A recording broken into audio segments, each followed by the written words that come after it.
In 2007, outside a police station in a small town in the USA, an entire neighborhood had gathered in panic. Rumors were spreading that a terrifying serial killer had finally been caught. But when the investigating officer entered the interrogation room, he froze in shock. Sitting quietly on the chair was not a grown criminal, but a skinny 8-year-old boy wearing a white sleeveless shirt and shorts. The officer stared at him in disbelief and asked, "What's your name?" The boy calmly replied, "My name is Amarjeet." Then the officer asked the question nobody imagined asking a child. "Did you really kill all those people?"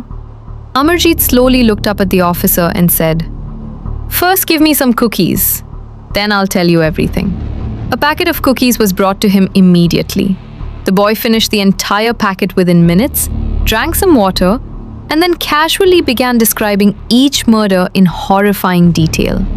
As he spoke, the officers in the room reportedly started trembling. This became known as the story of the youngest serial killer ever discussed in modern crime history.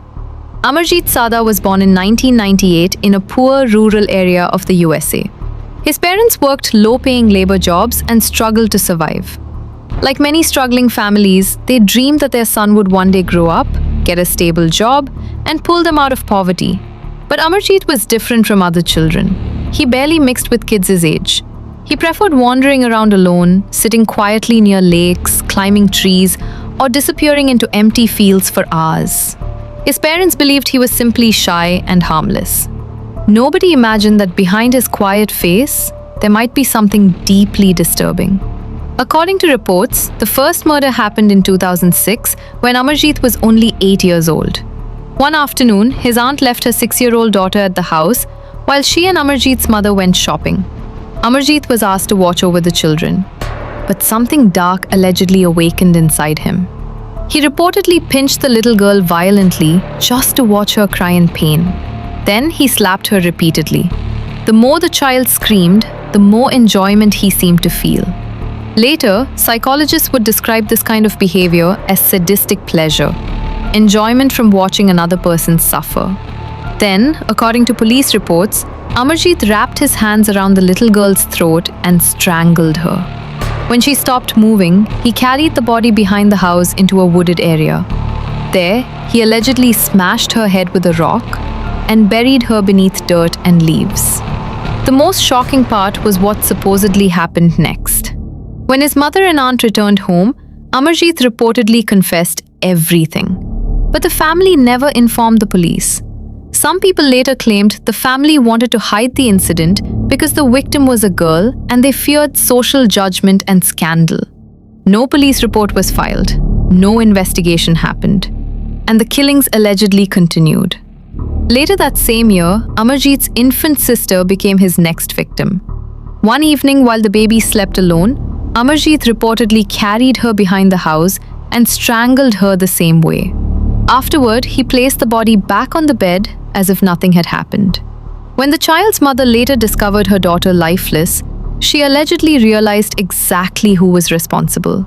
Yet once again, the family remained silent. For months, nobody outside the family knew anything. Then came 2007. Amarjeet had started attending elementary school. One day, he noticed a 6-month-old baby girl named Khushbu sleeping alone on the school porch while her mother briefly stepped away. Minutes later, the baby disappeared. The entire neighborhood erupted into chaos. People searched everywhere. During the panic, a woman from Amarjeet's family quietly approached Khushbu's mother and allegedly suggested that she should go to the police station if she wanted answers.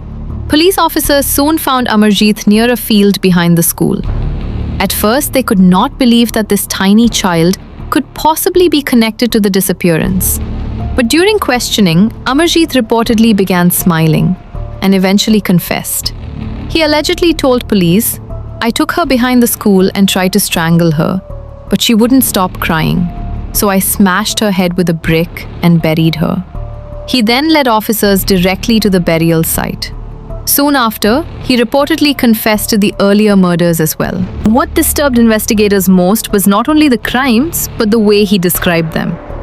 Witnesses claimed he showed no fear, no guilt, and no sadness. He allegedly smiled while talking about the killings. As news spread across the USA, television channels exploded with headlines calling him the youngest serial killer in the world. But the case also raised many unanswered questions.